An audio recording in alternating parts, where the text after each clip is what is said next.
नील अपने घर पहुंचता है, सबको गुड इवनिंग करता है, तो उसकी आई उसे गेट पे ही रोक देती है। फिर उसकी आई उसकी नज़र उतारती है। मेरा बच्चा इतने दिनों से कितने लोगों की सेवा करके आ रहा है, कितनी तारीफ़ मिली होगी, अगर उनमें से किसी की नज़र लग गई तो।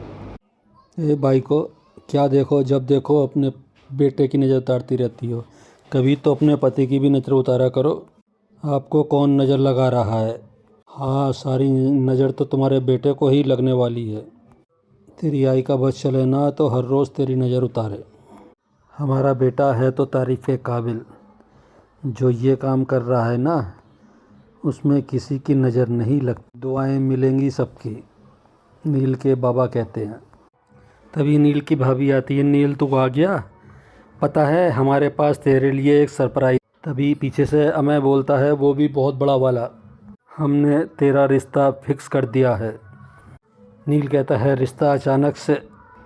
तो भूषण प्रधान बोलते हैं, हाँ मेरी जान पहचान के लोग हैं, जब हम गणेश पीठ में रहते थे तो पड़ोसी थे हमारे चौहान। तभी नील को ध्यान आता है, मोहित बताता था उसे कि उसका भी गणेश पीठ में घर है। नील की भाभी बताती है, लड़की का ग्रेजुएशन अभी पूरा नहीं हुआ है, लेकिन लड़की बहुत क्यूट है और हम सबको बहुत पसंद है, तुम भी एक बार उससे मिल लो, तुम्हें भी बहुत पसंद आएगी।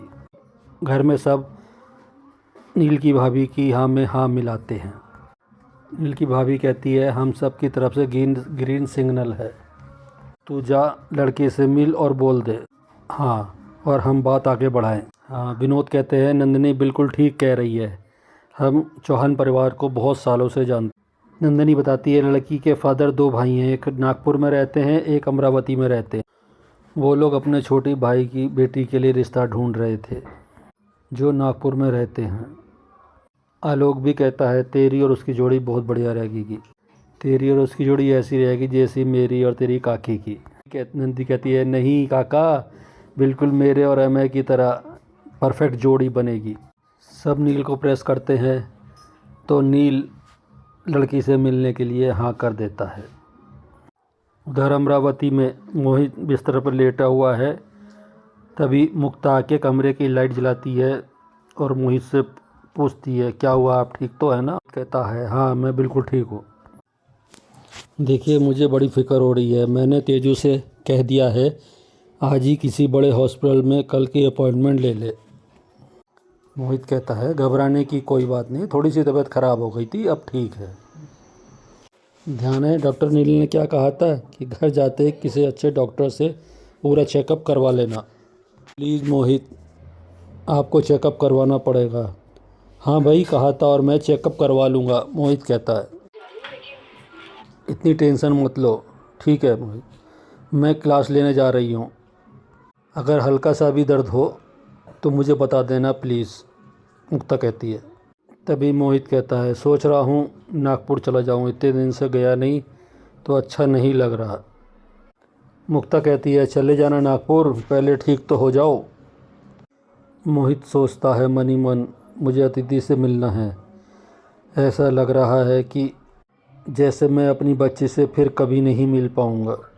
नहीं नहीं, ये तो क्या सोच रहा है मोहित, ऐसा कुछ नहीं होगा, उस दिन कुछ गलत खा लिया होगा, गैस की वजह से भी चेस्ट पेन होता है, कल हॉस्पिटल जाके टेस्ट करवाऊँगा।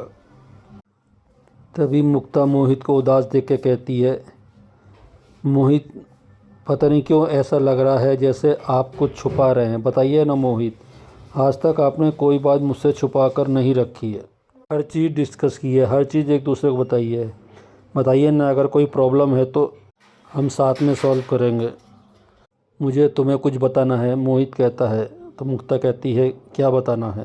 हाँ, उस दिन रिजॉर्ट में भी आप कुछ बताने वाले थे, फिर बताते बताते रुक गए, बताइए ना क्या बात है? मोहित कहता है, मैं तुम्हें सब कुछ बताऊंगा। मोहित, मैं आपको कभी भी गलत नहीं समझ सकती, क्या क्या इसी वजह से आपकी तबीयत ख़राब हुई है? आप इतनी चिंता मत कीजिए मोहित, और मुझे पता है मुझसे कोई बात छुपाई होगी तो उसके पीछे भी कोई वजह होगी, तुम्हें मुझ पर इतना भरोसा है?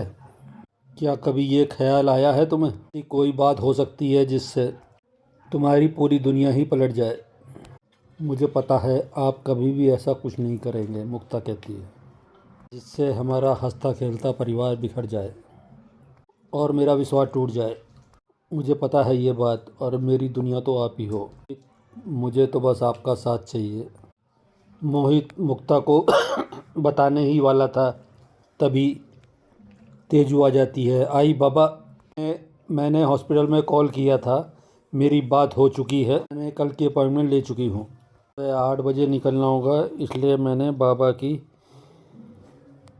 कल रिपोर्ट वाली फाइल निकाल ली है, शायद कल ज़रूरत पड़े। कल की अपॉइंटमेंट क्यों ले ली? मोहित कहता है, मैं कल नागपुर जाने की सोच रहा था। जी नहीं कल पहले आप चेकअप कराओगे, उसके बाद आपको जहाँ जाना है चले जाना।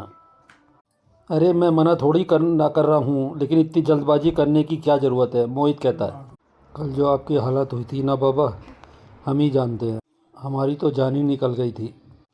अब तो मैं मोहित की बात काटते ही, नो टाल मटोल, तेजू कहती है, कल आप चेकअप कराओगे, बात खत्म। मुक्ता कहती है, मोहित, तेजू बिल्कुल ठीक कह रही है, पहले आप अपना चेकअप करा लो, फिर आप चले जाना। देखना बाबा, शिव व शक्ति आपको जल्दी ठीक कर देंगे। देखो बेटा, मुझे कुछ नहीं हुआ है, मोहित कहता है, मेरा ध्यान रखने के बजाय तुम अपने एग्ज़ाम पर ध्यान दो। मैं कहीं जाने वाला हूँ नहीं, मैं आपको कहीं जाने भी नहीं दूंगी बाबा, कहते हुए मुक तेजू रोने लगती है। तेजू कहती है, मेरा असली एग्ज़ाम है आपकी सेहत का ध्यान रखना। आपकी सेहत से ज़्यादा ज़रूरी अब मेरे लिए कुछ भी नहीं है बाबा। अगर आपको कुछ हुआ ना बाबा, तो मैं मर जाऊंगी बाबा, रोते हुए। आपके बिना मैं जी ही नहीं सकती। आपकी सारी रिपोर्ट ठीक आएंगी ना, तो मैं आपके लिए आंवले का अचार बनाऊंगी। अरे घबराइए मत, आई के सुपरविज़न में ही बनाऊंगी मैं। फिर एक बच्ची आके मुक्ता से कहती है, टीचर क्लास रेडी है। तो मोहित उन्हें क्लास में जाने को कहता है। तो मुक्ता कहती है, प्लीज़ मोहित, अगर ज़रा सी भी दिक्कत हो तो आवाज़ लगा लेना।